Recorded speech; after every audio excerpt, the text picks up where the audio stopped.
ಬಾಬಾ ಎಂದರೆ ಆನಂದ, ಮಕ್ಕಳ ಬಾಳಿನ ಮಕರಂದ.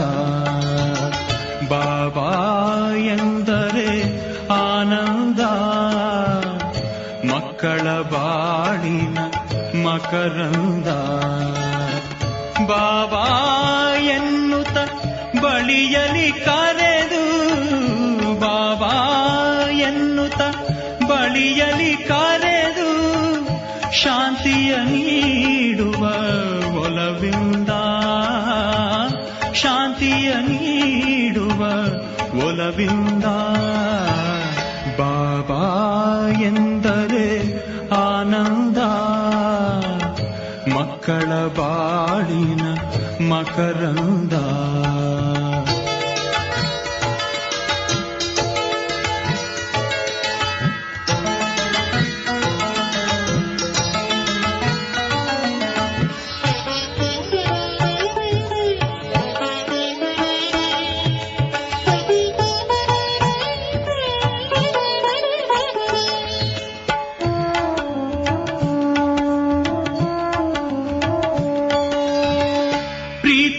ಚಿಲುಮೆಯೇ ಬಾಬಾ,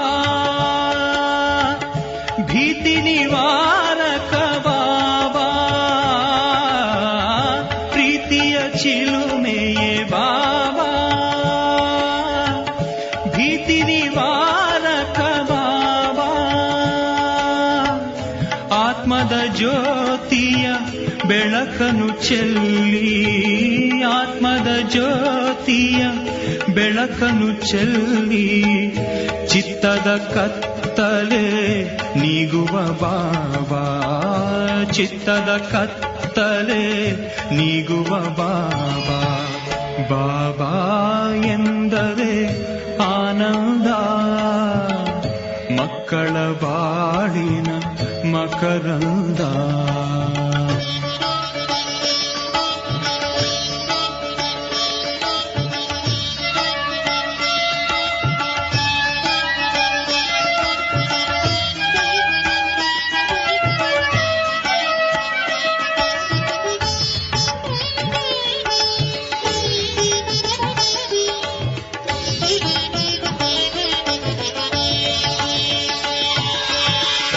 ಮಕ್ಕಳ ತಂದೆಯೇ ಬಾಬಾ,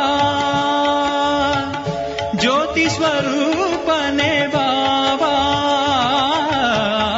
ಮಕ್ಕಳ ತಂದೆಯೇ ಬಾಬಾ, ಜ್ಯೋತಿ ಸ್ವರೂಪನೇ ಬಾಬಾ. ಆತ್ಮದ ಮಾರ್ಗದಿ ಮುಂದಕ್ಕೆ ನಡೆಯೇ, ಆತ್ಮದ ಮಾರ್ಗದಿ ಮುಂದಕ್ಕೆ ನಡೆಯೇ, ಮುಕ್ತಿಯ ದಾರಿಯ ತೋರುವ ಬಾಬಾ, ಮುಕ್ತಿಯ ದಾರಿಯ ತೋರುವ ಬಾಬಾ. ಬಾಬಾ ಎಂದರೆ ಆನಂದ, ಮಕ್ಕಳ ಬಾಳಿನ ಮಕರಂದ.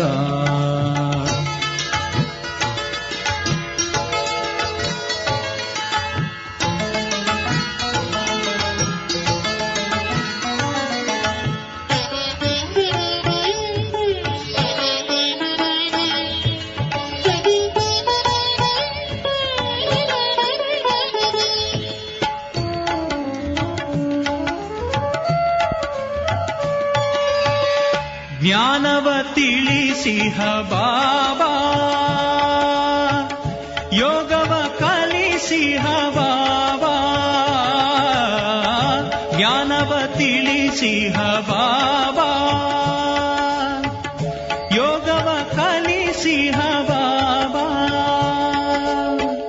ಯೋಗದ ಮಾರ್ಗದಿ ಮುಂದಕ್ಕೆ ನಡೆಯೇ, ಯೋಗದ ಮಾರ್ಗದಿ ಮುಂದಕ್ಕೆ ನಡೆಯೇ, ದೇಹದ ಸ್ಮೃತಿಯನು ಮರೆಸುವ ಬಾಬಾ, ದೇಹದ ಸ್ಮೃತಿಯನು ಮರೆಸುವ ಬಾಬಾ. ಬಾಬಾ ಎಂದರೆ ಆನಂದ, ಮಕ್ಕಳ ಬಾಳಿನ ಮಕರಂದ. ಬಾಬಾ ಬಾಬಾ ಎಂದರೆ ಆನಂದ, ಮಕ್ಕಳ ಬಾಳಿನ ಮಕರಂದ.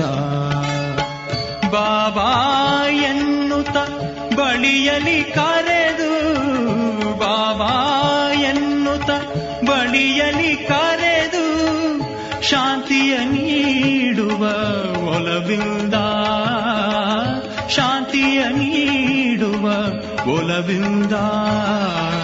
ಬಾಬಾ ಎಂದರೆ ಆನಂದ, ಮಕ್ಕಳ ಬಾಳಿನ ಮಕರಂದ. ಬಾಬಾ ಎಂದರೆ ಆನಂದ, ಮಕ್ಕಳ ಬಾಳಿನ ಮಕರಂದ.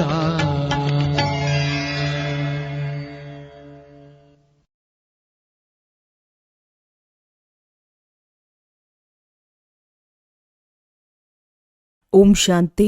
ಇಂದಿನ ದಿನಾಂಕ 17/3/2026. ಪ್ರಾರ್ಥ ಮುರಳಿ ಬಾಪ್ತಾದ ಮಧುಬನ.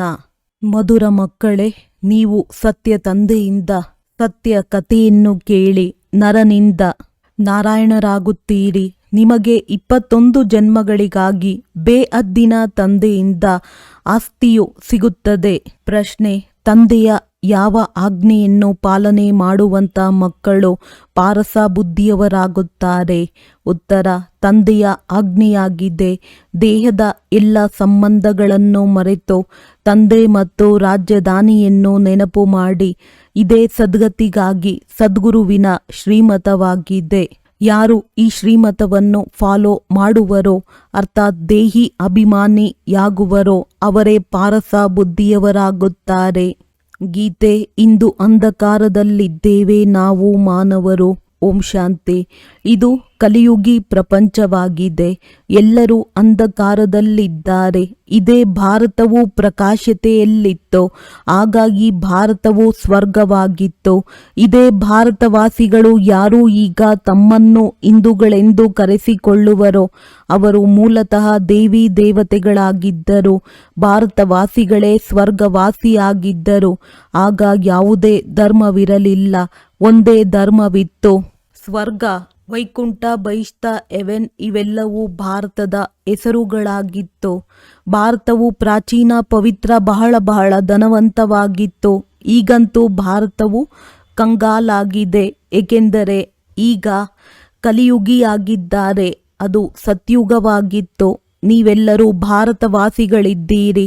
ನಿಮಗೆ ತಿಳಿದಿದೆ, ನಾವು ಅಂಧಕಾರದಲ್ಲಿದ್ದೇವೆ. ಸ್ವರ್ಗದಲ್ಲಿದ್ದಾಗ ಪ್ರಕಾಶತೆಯಲ್ಲಿದ್ದೆವು. ಸ್ವರ್ಗದ ರಾಜರಾಜೇಶ್ವರಿಯು ಲಕ್ಷ್ಮೀನಾರಾಯಣರಾಗಿದ್ದರು. ಅದಕ್ಕೆ ಸುಖಧಾಮವೆಂದು ಹೇಳಲಾಗುತ್ತದೆ. ಹೊಸಬರು ಬರುತ್ತಾರೆ. ಆದ್ದರಿಂದ ತಂದೆಯು ಪುನಃ ತಿಳಿಸುತ್ತಾರೆ, ತಂದೆಯಿಂದಲೇ ನೀವು ಸ್ವರ್ಗದ ಆಸ್ತಿಯನ್ನು ತೆಗೆದುಕೊಳ್ಳಬೇಕಾಗಿದೆ. ಆದ್ದರಿಂದ ತಂದೆಯು ಪುನಃ ತಿಳಿಸುತ್ತಾರೆ, ತಂದೆಯಿಂದಲೇ ನೀವು ಸ್ವರ್ಗದ ಆಸ್ತಿಯನ್ನು ತೆಗೆದುಕೊಳ್ಳಬೇಕಾಗಿದೆ. ಅದಕ್ಕೆ ಜೀವನ್ಮುಕ್ತಿ ಎಂದು ಹೇಳಲಾಗುತ್ತದೆ. ಈಗ ಎಲ್ಲರೂ ಜೀವನ ಬಂಧನದಲ್ಲಿದ್ದಾರೆ. ಇಡೀ ಪ್ರಪಂಚ ಮತ್ತು ವಿಶೇಷವಾಗಿ ಭಾರತವು ರಾವಣನ ಶೋಕವಾಟಿಕೆಯಲ್ಲಿದೆ. ಕೇವಲ ರಾವಣನು ಲಂಕೆಯಲ್ಲಿದ್ದನು ಮತ್ತು ರಾಮನು ಭಾರತದಲ್ಲಿದ್ದನು. ರಾವಣನು ಬಂದು ಸೀತೆಯನ್ನು ಅಪಹರಿಸಿದನು ಎಂದಲ್ಲ. ಇವೆಲ್ಲವೂ ದಂತಕಥೆಗಳಾಗಿವೆ. ಗೀತೆಯೂ ಮುಖ್ಯವಾಗಿದೆ. ಸರ್ವಶಾಸ್ತ್ರಗಳಲ್ಲಿ ಶಿರೋಮಣಿಯು ಶ್ರೀಮದ್ ಅರ್ಥಾತ್ ಭಗವಂತನು ತಿಳಿಸಿರುವ ಗೀತೆಯಾಗಿದೆ. ಮನುಷ್ಯರು ಯಾರದೇ ಸದ್ಗತಿ ಮಾಡಲು ಸಾಧ್ಯವಿಲ್ಲ. ಸತ್ಯಯುಗದಲ್ಲಿ ಜೀವನ್ಮುಕ್ತ ದೇವಿ ದೇವತೆಗಳಿದ್ದರು. ಅವರು ಈ ಆಸ್ತಿಯನ್ನು ಕಲಿಯುಗದ ಅಂತ್ಯದಲ್ಲಿ ಪಡೆದಿದ್ದರು. ಭಾರತವಾಸಿಗಳಿಗೆ ಇದು ತಿಳಿದಿರಲಿಲ್ಲ ಅಥವಾ ಯಾವುದೇ ಶಾಸ್ತ್ರಗಳಲ್ಲಿಯೂ ಇಲ್ಲ. ಶಾಸ್ತ್ರಗಳೆಲ್ಲವೂ ಭಕ್ತಿ ಮಾರ್ಗಕ್ಕಾಗಿ, ಅದೆಲ್ಲವೂ ಭಕ್ತಿ ಮಾರ್ಗದ ಜ್ಞಾನವಾಗಿದೆ. ಸದ್ಗತಿ ಮಾರ್ಗದ ಜ್ಞಾನವು ಮನುಷ್ಯ ಮಾತ್ರರಲ್ಲಿ ಇಲ್ಲ. ತಂದೆಯು ತಿಳಿಸುತ್ತಾರೆ, ಮನುಷ್ಯರಿಗೆ ಗುರುಗಳಾಗಲು ಸಾಧ್ಯವಿಲ್ಲ. ಯಾವ ಗುರುವು ಸದ್ಗತಿ ನೀಡಲು ಆ ಗುರುವು ಭಕ್ತಿ ಮಾಡಿ ದಾನ ಪುಣ್ಯ ಮಾಡಿ ಎಂದು ಹೇಳುತ್ತಾರೆ. ಭಕ್ತಿಯು ದ್ವಾಪರದಿಂದ ನಡೆದು ಬಂದಿದೆ. ಸತ್ಯ ತ್ರೇತಾಯುಗದಲ್ಲಿ ಜ್ಞಾನದ ಪ್ರಾರಬ್ಧವಿರುತ್ತದೆ. ಅಂದರೆ ಅಲ್ಲಿ ಈ ಜ್ಞಾನವು ನಡೆದು ಬರುತ್ತದೆ ಎಂದಲ್ಲ. ಯಾವ ಆಸ್ತಿಯು ಭಾರತಕ್ಕೆ ಇತ್ತು ಅದು ತಂದೆಯಿಂದ ಅವರಿಗೆ ಸಂಗಮದಲ್ಲಿಯೇ ಸಿಕ್ಕಿತು. ಅದು ಪುನಃ ಈಗ ನಿಮಗೆ ಸಿಗುತ್ತಿದೆ. ಭಾರತವಾಸಿಗಳೇ ಯಾವಾಗ ನರಕವಾಸಿಗಳು ಮಹಾನ್ ದುಃಖಿಯಾಗಿ ಬಿಡುವರೋ ಆಗ ಏ ಪತಿತ ಪಾವನ ದುಃಖಹರ್ತ ಸುಖಕರ್ತನೆಂದು ಕರೆಯುತ್ತಾರೆ. ಯಾರ ದುಃಖಹರ್ತ? ಸರ್ವರ ದುಃಖಹರ್ತನಾಗಿದ್ದಾರೆ. ಏಕೆಂದರೆ ಇಡೀ ಪ್ರಪಂಚ, ವಿಶೇಷವಾಗಿ ಭಾರತದಲ್ಲಿ ಪಂಚವಿಕಾರಗಳಿವೆ. ತಂದೆಯು ಪತಿತ ಪಾವನನಾಗಿದ್ದಾರೆ. ತಂದೆಯು ತಿಳಿಸುತ್ತಾರೆ, ನಾನು ಕಲ್ಪಕಲ್ಪವೂ ಕಲ್ಪದ ಸಂಗಮ ಯುಗದಲ್ಲಿ ಬರುತ್ತೇನೆ ಮತ್ತು ಸರ್ವರ ಸದ್ಗತಿದಾತನಾಗುತ್ತೇನೆ. ಅಬಲೆಯರು, ಅಹಲ್ಯರು, ಗಣಿಕೆಯರು ಮತ್ತು ಗುರುಗಳು ಯಾರೆಲ್ಲರೂ ಇದ್ದಾರೆಯೋ ಅವರ ಉದ್ಧಾರವನ್ನು ಸಹ ನಾನೇ ಮಾಡಬೇಕಾಗಿದೆ. ಏಕೆಂದರೆ ಇದು ಪತಿತ ಪ್ರಪಂಚವಾಗಿದೆ. ಸತ್ಯಯುಗಕ್ಕೆ ಪಾವನ ಪ್ರಪಂಚವೆಂದು ಹೇಳಲಾಗುತ್ತದೆ. ಭಾರತದಲ್ಲಿ ಈ ಲಕ್ಷ್ಮೀನಾರಾಯಣರ ರಾಜ್ಯವಿತ್ತು. ಇವರು ಸ್ವರ್ಗದ ಮಾಲೀಕರಾಗಿದ್ದರು ಎಂಬುದನ್ನು ಭಾರತವಾಸಿಗಳು ತಿಳಿದುಕೊಂಡಿಲ್ಲ. ಪತಿತ ಖಂಡವೆಂದರೆ ಅಸತ್ಯ ಖಂಡ, ಪಾವನ ಖಂಡವು ಸತ್ಯ ಖಂಡವಾಗಿದೆ. ಭಾರತವೇ ಪಾವನ ಖಂಡವಾಗಿತ್ತು. ಈ ಲಕ್ಷ್ಮೀನಾರಾಯಣರ ಸೂರ್ಯವಂಶಿ ರಾಜಧಾನಿ ಇತ್ತು. ಈ ಭಾರತವು ಅವಿನಾಶಿ ಖಂಡವಾಗಿದೆ. ಇದೆಂದೂ ವಿನಾಶವಾಗುವುದಿಲ್ಲ. ಯಾವಾಗ ಇವರ ರಾಜ್ಯವಿತ್ತೋ ಆಗ ಮತ್ತೆ ಯಾವುದೇ ಖಂಡವಿರಲಿಲ್ಲ. ಅವೆಲ್ಲವೂ ಸನ್ನಂತರದಲ್ಲಿ ಬರುತ್ತವೆ. ಶಾಸ್ತ್ರಗಳಲ್ಲಿ ಕಲ್ಪದ ಆಯಸ್ಸನ್ನು ಲಕ್ಷಾಂತರ ವರ್ಷಗಳೆಂದು ಬರೆದು ಎಲ್ಲದಕ್ಕಿಂತ ದೊಡ್ಡ ತಪ್ಪು ಮಾಡಿದ್ದಾರೆ. ತಂದೆಯು ತಿಳಿಸುತ್ತಾರೆ, ಕಲ್ಪದ ಆಯಸ್ಸು ಲಕ್ಷಾಂತರ ವರ್ಷಗಳಿರಲು ಸಾಧ್ಯವಿಲ್ಲ. ಸತ್ಯಯುಗವೂ ಸಹ ಲಕ್ಷಾಂತರ ವರ್ಷಗಳಿರಲು ಸಾಧ್ಯವಿಲ್ಲ. ಕಲ್ಪದ ಆಯಸ್ಸು ಕೇವಲ 5,000 ವರ್ಷಗಳಾಗಿದೆ. ಇದಕ್ಕೆ ಮನುಷ್ಯರು 84 ಲಕ್ಷ ಜನ್ಮಗಳನ್ನು ತೆಗೆದುಕೊಳ್ಳುತ್ತಾರೆಂದು ಹೇಳಿಬಿಡುತ್ತಾರೆ. ಮನುಷ್ಯರನ್ನು ನಾಯಿ, ಬೆಕ್ಕು ಇತ್ಯಾದಿಗಳನ್ನಾಗಿ ಮಾಡಿಬಿಟ್ಟಿದ್ದಾರೆ. ಆದರೆ ಅವುಗಳ ಜನ್ಮವೇ ಬೇರೆಯಾಗಿದೆ. 84 ಲಕ್ಷ ಪ್ರಕಾರದ ಜೀವ ಜಂತುಗಳಿವೆ. ಮನುಷ್ಯರ ಯೋನಿಯೂ ಒಂದೇ ಆಗಿದೆ. ಅವರದ್ದೇ 84 ಜನ್ಮಗಳಿವೆ. ತಂದೆಯು ತಿಳಿಸುತ್ತಾರೆ, ಮಕ್ಕಳೇ, ನೀವು ಆದಿ ಸನಾತನ ದೇವಿ ದೇವತಾ ಧರ್ಮದವರಾಗಿದ್ದೀರಿ. ಭಾರತವಾಸಿಗಳು ಡ್ರಾಮಾ ಪ್ಲಾನ್ ಅನುಸಾರ ತಮ್ಮ ಧರ್ಮ ಮರೆತು ಹೋಗಿದ್ದೀರಿ. ಕಲಿಯುಗದ ಅಂತ್ಯದಲ್ಲಿ ಸಂಪೂರ್ಣ ಪತಿತರಾಗಿ ಬಿಟ್ಟಿದ್ದೀರಿ. ಪುನಃ ತಂದೆಯು ಬಂದು ಸಂಗಮದಲ್ಲಿ ಪಾವನರನ್ನಾಗಿ ಮಾಡುತ್ತಾರೆ. ಇದಕ್ಕೆ ದುಃಖಧಾಮವೆಂದು ಹೇಳಲಾಗುತ್ತದೆ. ನಂತರ ಪಾತ್ರವು ಸುಖಧಾಮದಲ್ಲಿರುವುದು. ತಂದೆಯು ತಿಳಿಸುತ್ತಾರೆ, ಏ ಮಕ್ಕಳೇ, ನೀವು ಭಾರತವಾಸಿಗಳೇ ಸ್ವರ್ಗವಾಸಿಯಾಗಿದ್ದೀರಿ. ನಂತರ ನೀವು 84 ಜನ್ಮಗಳ ಏಣಿಯನ್ನು ಇಳಿಯುತ್ತೀರಿ. ಸತೋದಿಂದ ರಜೋ ತಮೋದಲ್ಲಿ ಖಂಡಿತ ಬರಬೇಕಾಗಿದೆ. ನೀವು ದೇವತೆಗಳಷ್ಟು ಧನವಂತರು, ಆರೋಗ್ಯವಂತರು, ಐಶ್ವರ್ಯವಂತರು ಮತ್ಯಾರೂ ಆಗಲು ಸಾಧ್ಯವಿಲ್ಲ. ಭಾರತವು ಎಷ್ಟು ಸಾಹುಕಾರವಾಗಿತ್ತು. ವಜ್ರ ರತ್ನಗಳಂತೂ ದೊಡ್ಡ ದೊಡ್ಡ ಕಲ್ಲುಗಳ ತರಹ ಇದ್ದವು. ತಂದೆಯು ನೀವು ಮಕ್ಕಳಿಗೆ ಸ್ಮೃತಿ ತರಿಸುತ್ತಿದ್ದಾರೆ. ಮಕ್ಕಳೇ, ನಾನು ನಿಮ್ಮನ್ನು ಎಷ್ಟೊಂದು ಸಾಹುಕಾರರನ್ನಾಗಿ ಮಾಡಿದ್ದೇನು. ನೀವು ಸರ್ವಗುಣ ಸಂಪನ್ನರು, 16 ಕಲಾ ಸಂಪೂರ್ಣರಾಗಿದ್ದೀರಿ. ಯಥಾ ರಾಜ ರಾಣಿ ತಥಾ ಪ್ರಜಾ ಇವರಿಗೆ ಭಗವಾನ್ ಭಗವತಿ ಎಂದು ಹೇಳಬಹುದು. ಆದರೆ ತಂದೆಯು ತಿಳಿಸಿದ್ದಾರೆ, ಭಗವಂತನು ಒಬ್ಬರೇ ಆಗಿದ್ದಾರೆ. ಕೇವಲ ಈಶ್ವರ ಅಥವಾ ಪ್ರಭು ಎಂದು ಹೇಳಿದಾಗ ಅವರು ಎಲ್ಲ ಆತ್ಮರ ತಂದೆ ಎಂದು ನೆನಪು ಬರುವುದಿಲ್ಲ. ಇವರಂತೂ ಬೇಹದ್ದಿನ ತಂದೆಯಾಗಿದ್ದಾರೆ. ಅವರು ತಿಳಿಸುತ್ತಾರೆ, ನೀವು ಭಾರತವಾಸಿಗಳು ಜಯಂತಿಯನ್ನಾಚರಿಸುತ್ತೀರಿ. ಆದರೆ ಮೂಲತಃ ತಂದೆಯು ಯಾವಾಗ ಬಂದಿದ್ದರು ಎಂಬುದು ಯಾರಿಗೂ ಗೊತ್ತಿಲ್ಲ.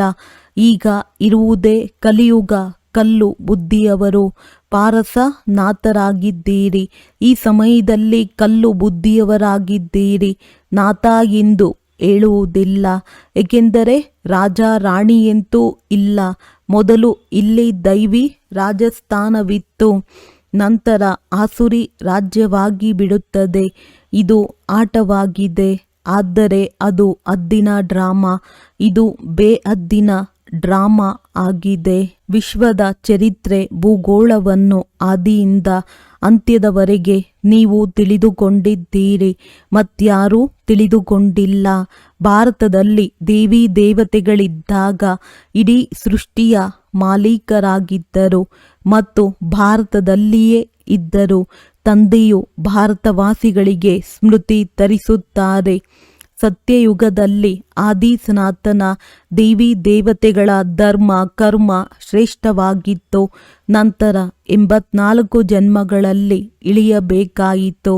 ಇದನ್ನು ತಂದೆಯು ಕುಳಿತು ಕಥೆಯಂತೆ ತಿಳಿಸುತ್ತಾರೆ. ಈಗ ನಿಮ್ಮದು ಬಹಳ ಜನ್ಮಗಳ ಅಂತಿಮ ಜನ್ಮವಾಗಿದೆ. ಕೇವಲ ಒಬ್ಬರ ಮಾತಲ್ಲ ಅಥವಾ ಯುದ್ಧದ ಮೈದಾನವೂ ಇಲ್ಲ. ಈ ಲಕ್ಷ್ಮೀ ನಾರಾಯಣರ ರಾಜ್ಯವಿತ್ತೆಂದು ಸಹ ಭಾರತವಾಸಿಗಳು ಮರೆತು ಹೋಗಿದ್ದಾರೆ. ಸತ್ಯಯುಗದ ಆಯಸ್ಸನ್ನು ಬಹಳ ಉದ್ದಗಲವಾಗಿ ಬರೆದಿರುವುದರಿಂದ ಬಹಳ ದೂರ ತೆಗೆದುಕೊಂಡು ಹೋಗಿದ್ದಾರೆ. ತಂದೆಯು ತಿಳಿಸುತ್ತಾರೆ, ಮನುಷ್ಯರಿಗೆ ಭಗವಂತನೆಂದು ತಿಳಿಯಲು ಸಾಧ್ಯವಿಲ್ಲ. ಮನುಷ್ಯರು ಮನುಷ್ಯರ ಸದ್ಗತಿ ಮಾಡಲು ಸಾಧ್ಯವಿಲ್ಲ.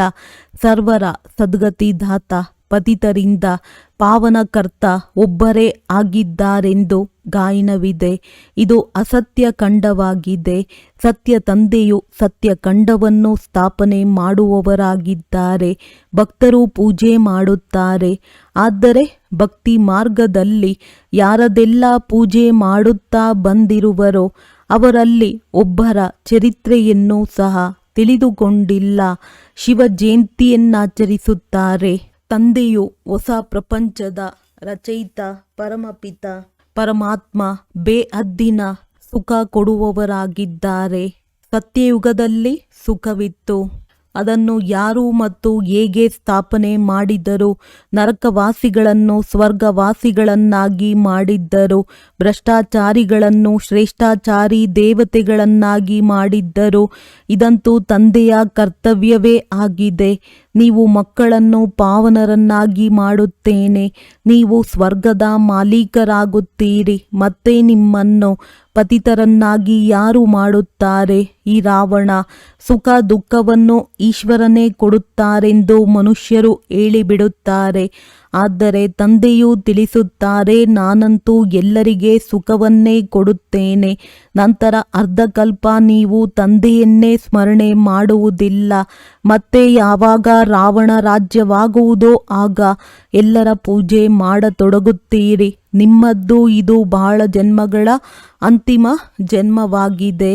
ಬಾಬಾ, ನಾವು ಎಷ್ಟು ಜನ್ಮಗಳನ್ನು ತೆಗೆದುಕೊಂಡಿದ್ದೇವೆ ಎಂದು ಕೇಳುತ್ತಾರೆ. ತಂದೆಯು ತಿಳಿಸುತ್ತಾರೆ, ಮಕ್ಕಳೇ, ನೀವು ತಮ್ಮ ಜನ್ಮಗಳನ್ನು ಅರಿತುಕೊಂಡಿಲ್ಲ. ನೀವು ಪೂರ್ಣ 84 ಜನ್ಮಗಳನ್ನು ತೆಗೆದುಕೊಂಡಿದ್ದೀರಿ. ನೀವು 21 ಜನ್ಮಗಳಿಗಾಗಿ ಬೇಹದ್ದಿನ ತಂದೆಯಿಂದ ಆಸ್ತಿಯನ್ನು ಪಡೆಯಲು, ಅರ್ಥಾತ್ ಸತ್ಯ ತಂದೆಯಿಂದ ಸತ್ಯ ಕಥೆ, ನರನಿಂದ ನಾರಾಯಣನಾಗುವ ಕಥೆಯನ್ನು ಕೇಳುತ್ತೀರಿ. ಇದು ಜ್ಞಾನ, ಅದು ಭಕ್ತಿಯಾಗಿದೆ. ಈ ಆತ್ಮಿಕ ಜ್ಞಾನವನ್ನು ಪರಮಾತ್ಮನೇ ಬಂದು ಕೊಡುತ್ತಾರೆ. ಈಗ ಮಕ್ಕಳು ಆತ್ಮ ಅಭಿಮಾನಿಯಾಗಬೇಕಾಗಿದೆ. ತಮ್ಮನ್ನು ಆತ್ಮನಿಶ್ಚಯ ಮಾಡಿಕೊಂಡು ನನ್ನೊಬ್ಬನನ್ನೇ ನೆನಪು ಮಾಡಿ. ಶಿವ ತಂದೆಯಂತೂ ಎಲ್ಲ ಆತ್ಮರ ತಂದೆಯಾಗಿದ್ದಾರೆ. ಆತ್ಮಗಳೆಲ್ಲರೂ ಪರಮಧಾಮದಿಂದ ಪಾತ್ರವನ್ನಭಿನಯಿಸಲು ಶರೀರದಲ್ಲಿ ಬರುತ್ತೀರಿ. ಇದಕ್ಕೆ ಕರ್ಮ ಕ್ಷೇತ್ರವೆಂದು ಹೇಳಲಾಗುತ್ತದೆ. ಬಹಳ ದೊಡ್ಡ ಆಟವಾಗಿದೆ. ಆತ್ಮದಲ್ಲಿ ಒಳ್ಳೆಯ ಅಥವಾ ಕೆಟ್ಟ ಸಂಸ್ಕಾರವಿರುತ್ತದೆ. ಅದರನುಸಾರವೇ ಮನುಷ್ಯರಿಗೆ ಒಳ್ಳೆಯ ಅಥವಾ ಕೆಟ್ಟ ಜನ್ಮವೂ ಸಿಗುತ್ತದೆ. ಇವರು ಯಾರು ಪಾವನರಾಗಿದ್ದರೋ ಈಗ ಪತಿತರಾಗಿದ್ದಾರೆ. ತತತ್ವಂ ತಂದೆಯಾದ ನಾನು ಈ ಪರ ರಾವಣನ ಪ್ರಪಂಚ ಪತಿತ ಶರೀರದಲ್ಲಿ ಬರಬೇಕಾಗುತ್ತದೆ ಮತ್ತು ಯಾರು ಮೊದಲ ನಂಬರಿನಲ್ಲಿ ಹೋಗಬೇಕಾಗಿದೆಯೋ ಅವರ ಶರೀರದಲ್ಲಿಯೇ ಬರುತ್ತೇನೆ. ಸೂರ್ಯವಂಶಿಗಳೇ ಪೂರ್ಣ 84 ಜನ್ಮಗಳನ್ನು ತೆಗೆದುಕೊಳ್ಳುತ್ತಾರೆ. ಇವರು ಬ್ರಹ್ಮ ಮತ್ತು ಬ್ರಾಹ್ಮಣರಾಗಿದ್ದಾರೆ. ತಂದೆಯು ನಿತ್ಯವೂ ತಿಳಿಸುತ್ತಾರೆ. ಆದರೆ ಕಲ್ಲು ಬುದ್ಧಿಯವರನ್ನು ಪಾರಸ ಬುದ್ಧಿಯವರನ್ನಾಗಿ ಮಾಡುವುದು ಚಿಕ್ಕಮ್ಮನ ಮನೆಯಂತಲ್ಲ. ಏ ಆತ್ಮರೇ, ಈಗ ದೇಹಿ ಅಭಿಮಾನಿಯಾಗಿರಿ.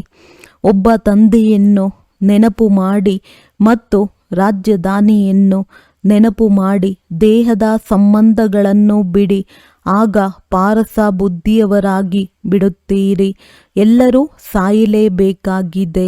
ಎಲ್ಲರದ್ದು ಈಗ ವಾನಪ್ರಸ್ಥ ಸ್ಥಿತಿಯಾಗಿದೆ. ಒಬ್ಬ ಸದ್ಗುರುವಿನ ವಿನಃ ಮತ್ಯಾರೂ ಸದ್ಗತಿದಾತನಾಗಲು ಸಾಧ್ಯವಿಲ್ಲ. ತಂದೆಯು ತಿಳಿಸುತ್ತಾರೆ, ಏ ಭಾರತವಾಸಿ ಮಕ್ಕಳೇ, ನೀವು ಮೊದಲು ಪಾರಸ ಬುದ್ಧಿಯವರಾಗಿದ್ದೀರಿ. ಆತ್ಮರು ಪರಮಾತ್ಮನಿಂದ ಬಹಳ ಕಾಲ ಅಗಲಿದ್ದರು ಎಂದು ಗಾಯನವಿದೆ. ಅಂದಾಗ ಮೊಟ್ಟ ಮೊದಲನೆಯ ಭಾರತವಾಸಿ ದೇವಿ ದೇವತಾ ಧರ್ಮದವರು ಬಂದಿದ್ದೀರಿ. ಅನ್ಯ ಧರ್ಮದವರು ಕೊನೆಯಲ್ಲಿ ಬಂದಿದ್ದಾರೆ. ಮತ್ತೆ ಅವರ ಜನ್ಮಗಳು ಕಡಿಮೆ ಇರುತ್ತವೆ. ಇಡೀ ಸೃಷ್ಟಿಯ ವೃಕ್ಷವು ಹೇಗೆ ಸುತ್ತುತ್ತದೆ ಎಂಬುದನ್ನು ತಂದೆಯು ತಿಳಿಸುತ್ತಾರೆ. ಯಾರು ಧಾರಣೆ ಮಾಡುವರೋ ಅವರಿಗಾಗಿ ಬಹಳ ಸಹಜವಾಗಿದೆ. ಆತ್ಮವು ಧಾರಣೆ ಮಾಡಿಕೊಳ್ಳುತ್ತದೆ. ಆತ್ಮವೇ ಪಾಪಾತ್ಮ ಪುಣ್ಯಾತ್ಮನಾಗುತ್ತದೆ. ನಿಮ್ಮದು ಅಂತಿಮ 84ನೆಯ ಜನ್ಮವಾಗಿದೆ. ನೀವು ವಾನಪ್ರಸ್ಥ ಸ್ಥಿತಿಯಲ್ಲಿದ್ದೀರಿ. ವಾನಪ್ರಸ್ಥ ಸ್ಥಿತಿಯವರು ಮಂತ್ರಕ್ಕಾಗಿ ಗುರುಗಳನ್ನು ಮಾಡಿಕೊಳ್ಳುತ್ತಾರೆ. ನೀವೀಗ ಹೊರಗಿನ ಮನುಷ್ಯರನ್ನು ಗುರುಗಳನ್ನಾಗಿ ಮಾಡುವಂತಿಲ್ಲ. ನಿಮ್ಮೆಲ್ಲರ ತಂದೆ ಶಿಕ್ಷಕ ಸದ್ಗುರು ನಾನಾಗಿದ್ದೇನೆ. ಏ ಪತಿತ ಪಾವನ ಶಿವ ತಂದೆ ಎಂದು ನನಗೆ ಹೇಳುತ್ತಾರೆ. ಈಗ ಸ್ಮೃತಿ ಬಂದಿದೆ. ಎಲ್ಲ ಆತ್ಮರಿಗೆ ಅವರು ತಂದೆಯಾಗಿದ್ದಾರೆ. ಆತ್ಮವು ಸತ್ಯ ಚೈತನ್ಯವಾಗಿದೆ, ಏಕೆಂದರೆ ಅಮರನಾಗಿದೆ. ಎಲ್ಲ ಆತ್ಮರಲ್ಲಿ ಪಾತ್ರವು ತುಂಬಲ್ಪಟ್ಟಿದೆ. ತಂದೆಯೂ ಸಹ ಸತ್ಯ ಚೈತನ್ಯವಾಗಿದ್ದಾರೆ. ಮನುಷ್ಯ ಸೃಷ್ಟಿಯ ಬೀಜರೂಪನಾಗಿರುವ ಕಾರಣ ನಾನು ಇಡೀ ವೃಕ್ಷದ ಆದಿ ಮಧ್ಯ ಅಂತ್ಯವನ್ನು ತಿಳಿದುಕೊಂಡಿದ್ದೇನೆ. ಆದ್ದರಿಂದ ನನಗೆ ಜ್ಞಾನಪೂರ್ಣನೆಂದು ಹೇಳುತ್ತಾರೆ. ನಿಮಗೂ ಸಹ ಬೀಜದಿಂದ ಹೇಗೆ ವೃಕ್ಷವಾಗುತ್ತದೆ ಎಂಬುದರ ಸಂಪೂರ್ಣ ಜ್ಞಾನವಿದೆ. ವೃಕ್ಷವು ವೃದ್ಧಿಯಾಗುವುದರಲ್ಲಿ ಸಮಯ ಹಿಡಿಸುತ್ತದೆ. ತಂದೆಯು ತಿಳಿಸುತ್ತಾರೆ, ನಾನು ಬೀಜರೂಪನಾಗಿದ್ದೇನೆ. ಅಂತಿಮದಲ್ಲಿ ಎಲ್ಲವೂ ಜಡ್ಜಡೀಭೂತ ಸ್ಥಿತಿಯನ್ನು ಹೊಂದುತ್ತದೆ. ಈಗ ನೋಡಿ, ದೇವಿ ದೇವತಾ ಧರ್ಮದ ಬುನಾದಿಯೇ ಇಲ್ಲ, ಪ್ರಾಯಲೋಪವಾಗಿದೆ. ಯಾವಾಗ ದೇವಿ ದೇವತಾ ಧರ್ಮವು ಮರೆಯಾಗುವುದೋ ಆಗ ತಂದೆಯು ಬರಬೇಕಾಗುತ್ತದೆ. ಒಂದು ಧರ್ಮದ ಸ್ಥಾಪನೆ ಮಾಡಿ ಉಳಿದೆಲ್ಲದರ ವಿನಾಶ ಮಾಡಿಸುತ್ತಾರೆ. ಪ್ರಜಾಪಿತ ಬ್ರಹ್ಮನ ಮೂಲಕ ತಂದೆಯು ಆದಿ ಸನಾತನ ದೇವಿ ದೇವತಾ ಧರ್ಮದ ಸ್ಥಾಪನೆ ಮಾಡಿಸುತ್ತಿದ್ದಾರೆ. ನೀವು ಭ್ರಷ್ಟಾಚಾರಿಗಳಿಂದ ಶ್ರೇಷ್ಠಾಚಾರಿ ದೇವತೆಗಳಾಗಲು ಬಂದಿದ್ದೀರಿ. ಈ ನಾಟಕವೂ ಮಾಡಲ್ಪಟ್ಟಿದೆ. ಇದೆಂದೂ ಅಂತ್ಯವಾಗುವುದಿಲ್ಲ. ತಂದೆಯು ಬರುತ್ತಾರೆ. ಆತ್ಮರೆಲ್ಲರೂ ಮೂಲವತನದ ನಿವಾಸಿಗಳು. ಪರಸ್ಪರ ಸಹೋದರರಾಗಿದ್ದೀರಿ. ಆ ಒಬ್ಬ ತಂದೆಯನ್ನೇ ಎಲ್ಲರೂ ನೆನಪು ಮಾಡುತ್ತಾರೆ. ದುಃಖದಲ್ಲಿ ಎಲ್ಲರೂ ಸ್ಮರಣೆ ಮಾಡುವರು. ರಾವಣ ರಾಜ್ಯದಲ್ಲಿ ದುಃಖವಿದೆ, ಇಲ್ಲಿ ಸ್ಮರಣೆ ಮಾಡುತ್ತಾರೆ. ಅಂದಾಗ ಸರ್ವರ ಸದ್ಗತಿದಾತನು ಒಬ್ಬರೇ ಆಗಿದ್ದಾರೆ. ಅವರ ಮಹಿಮೆ ಇದೆ. ತಂದೆಯು ಬರದೇ ಇದ್ದರೆ ಪಾವನರನ್ನಾಗಿ ಯಾರು ಮಾಡುವರು? ಕ್ರಿಶ್ಚಿಯನ್, ಇಸ್ಲಾಮಿ ಮೊದಲಾದ ಯಾರೆಲ್ಲ ಇದ್ದಾರೆಯೋ ಎಲ್ಲರೂ ಈ ಸಮಯದಲ್ಲಿ ತಮೋಪ್ರಧಾನರಾಗಿದ್ದಾರೆ. ಎಲ್ಲರೂ ಪುನರ್ಜನ್ಮವನ್ನು ಅವಶ್ಯವಾಗಿ ತೆಗೆದುಕೊಳ್ಳಬೇಕಾಗಿದೆ. ಈಗ ಪುನರ್ಜನ್ಮವು ನರಕದಲ್ಲಿಯೇ ಸಿಗುತ್ತದೆ. ಸುಖದಲ್ಲಿ ಕರೆದುಕೊಂಡು ಹೋಗುತ್ತಾರೆಂದಲ್ಲ. ಹೇಗೆ ಹಿಂದೂ ಧರ್ಮದವರು ಯಾರಾದರೂ ಶರೀರ ಬಿಟ್ಟರೆ ಸ್ವರ್ಗವಾಸಿಯಾದರೆಂದು ಹೇಳುತ್ತಾರೆ, ಅಂದ ಮೇಲೆ ಅವಶ್ಯವಾಗಿ ನರಕದಲ್ಲಿದ್ದರಲ್ಲವೇ? ಈಗ ಸ್ವರ್ಗದಲ್ಲಿ ಹೋದರು ಅಂದ ಮೇಲೆ ನಿಮ್ಮ ಬಾಯಲ್ಲಿ ಗುಲಾಬ್ ಜಾಮೂನ್. ಯಾವಾಗ ಅವರು ಸ್ವರ್ಗವಾಸಿಯಾದರೋ ಅವರಿಗೆ ನರ್ಕದ ಆಸುರಿ ವೈಭವವನ್ನು ಏಕೆ ತಿನ್ನಿಸುತ್ತೀರಿ? ಶ್ರಾದ್ದ ಮಾಡುತ್ತಾರಲ್ಲವೇ? ಬಂಗಾಳದಲ್ಲಿ ಮೀನು, ಮೊಟ್ಟೆ ಇತ್ಯಾದಿಗಳೆಲ್ಲವನ್ನೂ ತಿನ್ನಿಸುತ್ತಾರೆ. ಅರೆ ಅವರಿಗೆ ಇದೆಲ್ಲವನ್ನು ತಿನ್ನುವ ಅವಶ್ಯಕತೆಯಾದರೂ ಏನಿದೆ? ಯಾವಾಗ ಮೊದಲ ನಂಬರಿನವರೇ 84 ಜನ್ಮಗಳನ್ನು ತೆಗೆದುಕೊಳ್ಳಬೇಕಾಗುತ್ತದೆ ಅಂದ ಮೇಲೆ ಯಾರೂ ಹಿಂತಿರುಗಿ ಹೋಗಲು ಸಾಧ್ಯವಿಲ್ಲ. ಈ ಜ್ಞಾನದಲ್ಲಿ ಯಾವುದೇ ಕಷ್ಟವಿಲ್ಲ. ಭಕ್ತಿ ಮಾರ್ಗದಲ್ಲಿ ಎಷ್ಟೊಂದು ಪರಿಶ್ರಮವಿದೆ. ರಾಮ ರಾಮ ಎಂದು ಜಪಿಸುತ್ತಾ ರೋಮಾಂಚನವಾಗಿ ನಿಂತು ಬಿಡುತ್ತಾರೆ. ಇದೆಲ್ಲವೂ ಭಕ್ತಿ ಮಾರ್ಗವಾಗಿದೆ. ಈ ಸೂರ್ಯ ಚಂದ್ರ ಮೊದಲಾದ ಯಾವ ಪ್ರಕಾಶವನ್ನು ನೀಡುವವರಿದ್ದಾರೆ ಇವರೇನೂ ದೇವತೆಗಳಲ್ಲ. ವಾಸ್ತವದಲ್ಲಿ ಜ್ಞಾನ ಸೂರ್ಯ, ಜ್ಞಾನ ಚಂದ್ರಮ ಮತ್ತು ಜ್ಞಾನ ನಕ್ಷತ್ರಗಳೆಂಬುದು ಇಲ್ಲಿನ ಮಹಿಮೆಯಾಗಿದೆ. ಒಳ್ಳೆಯದು. ಮಧುರಾತಿ ಮಧುರ ಅಗಲಿ ಹೋಗಿ ಮರಳಿ ಸಿಕ್ಕಿರುವ ಮಕ್ಕಳ ಪ್ರತಿ ಮಾತ್ಪಿತಾ ಬಾಪ್ ದಾದಾರವರ ನೆನಪು, ಪ್ರೀತಿ ಹಾಗೂ ಸುಪ್ರಭಾತ. ಆತ್ಮಿಕ ಮಕ್ಕಳಿಗೆ ಆತ್ಮಿಕ ತಂದೆಯ ನಮಸ್ತೆ. ಧಾರಣೆಗಾಗಿ ಮುಖ್ಯ ಸಾರ. ಈ ಅಂತಿಮ 84ನೇ ಜನ್ಮದಲ್ಲಿ ಯಾವುದೇ ಪಾಪಕರ್ಮ ಮಾಡಬಾರದು. ಪುಣ್ಯಾತ್ಮರಾಗುವ ಪೂರ್ಣ ಪುರುಷಾರ್ಥ ಮಾಡಬೇಕಾಗಿದೆ. ಸಂಪೂರ್ಣ ಪಾವನರಾಗಬೇಕಾಗಿದೆ. ತನ್ನ ಬುದ್ಧಿಯನ್ನು ಪಾರಸವನ್ನಾಗಿ ಮಾಡಿಕೊಳ್ಳಲು ದೇಹದ ಎಲ್ಲ ಸಂಬಂಧಿಗಳನ್ನು ಮರೆತು ದೇಹಿ ಅಭಿಮಾನಿಯಾಗುವ ಅಭ್ಯಾಸ ಮಾಡಬೇಕಾಗಿದೆ. ವರದಾನ: ಹಳೆಯ ಸಂಸ್ಕಾರಗಳು ಅಥವಾ ವಿಘ್ನಗಳಿಂದ ಮುಕ್ತಿ ಪ್ರಾಪ್ತಿ ಮಾಡಿಕೊಳ್ಳುವಂತಹ ಸದಾ ಶಕ್ತಿ ಸಂಪನ್ನ ಭವ. ಯಾವುದೇ ಪ್ರಕಾರದ ವಿಘ್ನಗಳಿಂದ, ಬಲಹೀನತೆಗಳಿಂದ ಅಥವಾ ಹಳೆಯ ಸಂಸ್ಕಾರಗಳಿಂದ ಮುಕ್ತಿ ಬಯಸುತ್ತೀರೆಂದರೆ ಶಕ್ತಿಯ ಧಾರಣೆ ಮಾಡಿರಿ, ಅರ್ಥಾತ್ ಅಲಂಕಾರಿ ರೂಪದವರಾಗಿರಿ. ಯಾವ ಅಲಂಕಾರಗಳಿಂದ ಸದಾ ಶೃಂಗಾರಿತರೂ ಆಗಿರುತ್ತೀರಿ ಅವರು ಭವಿಷ್ಯದಲ್ಲಿಯೂ ವಿಷ್ಣು ವಂಶಿ ಆಗಿರುತ್ತಾರೆ. ಆದರೆ ಈಗ ವೈಷ್ಣವರು ಆಗಿಬಿಡುತ್ತಾರೆ. ಅವರನ್ನು ಯಾವುದೇ ತಮೋಗುಣಿ ಸಂಕಲ್ಪ ಅಥವಾ ಸಂಸ್ಕಾರವು ಟಚ್ ಮಾಡುವುದಕ್ಕೂ ಸಾಧ್ಯವಿಲ್ಲ. ಅವರು ಹಳೆಯ ಪ್ರಪಂಚ ಅಥವಾ ಪ್ರಪಂಚದ ಯಾವುದೇ ವಸ್ತು ಮತ್ತು ವ್ಯಕ್ತಿಗಳಿಂದ ಸಹಜವಾಗಿಯೇ ದೂರವಾಗಿ ಬಿಡುತ್ತಾರೆ. ಅವರನ್ನು ಕಾರಣ ಅಕಾರಣಗಳೂ ಸಹ ಟಚ್ ಮಾಡಲು ಸಾಧ್ಯವಿಲ್ಲ. ಸ್ಲೋಗನ್: ಪ್ರತಿ ಸಮಯ ಪ್ರತಿ ಕರ್ಮದಲ್ಲಿ ಸಮತೋಲನ ಬಿಡುವುದೇ ಸರ್ವರ ಆಶೀರ್ವಾದಗಳನ್ನು ಪ್ರಾಪ್ತಿ ಮಾಡಿಕೊಳ್ಳುವ ಸಾಧನವಾಗಿದೆ. ಅವ್ಯಕ್ತ ಸೂಚನೆ: ನಿಶ್ಚಯದ ಫೌಂಡೇಶನ್ ತಳಪಾಯವನ್ನು ಬಲಗೊಳಿಸಿ ಸದಾ ನಿರ್ಭಯ ಮತ್ತು ನಿಶ್ಚಿಂತರಾಗಿರಿ. ಹೇಗೆ ಪರಸ್ಪರದಲ್ಲಿ ಇಬ್ಬರು ಸ್ನೇಹಿತರಿದ್ದರೆ ಅವರ ಮಧ್ಯೆ ಯಾರಾದರೂ ಅವರ ಗ್ಲಾನಿ ಮಾಡಲು ಬರುತ್ತಾರೆಂದರೆ ಅವರು ಅದರ ಭಾವವನ್ನು ಬದಲಾಯಿಸಿ ಬಿಡುತ್ತಾರೆ. ಎಲ್ಲಿ ನಿಶ್ಚಯವಿರುತ್ತದೆ ಅಲ್ಲಿ ಶಬ್ದದ ಭಾವ ಬದಲಾಗಿ ಸಾಧಾರಣ ಮಾತಾಗಿ ಬಿಡುತ್ತದೆ. ಅಂದಾಗ ಪ್ರತಿಯೊಬ್ಬರ ವಿಶೇಷತೆಯನ್ನು ನೋಡಿ. ಆಗ ಅನೇಕರಿದ್ದರೂ ಒಬ್ಬರೇ ಕಾಣಿಸುವವರು. ಏಕಮತದ ಸಂಘಟನೆಯಾಗುವುದು.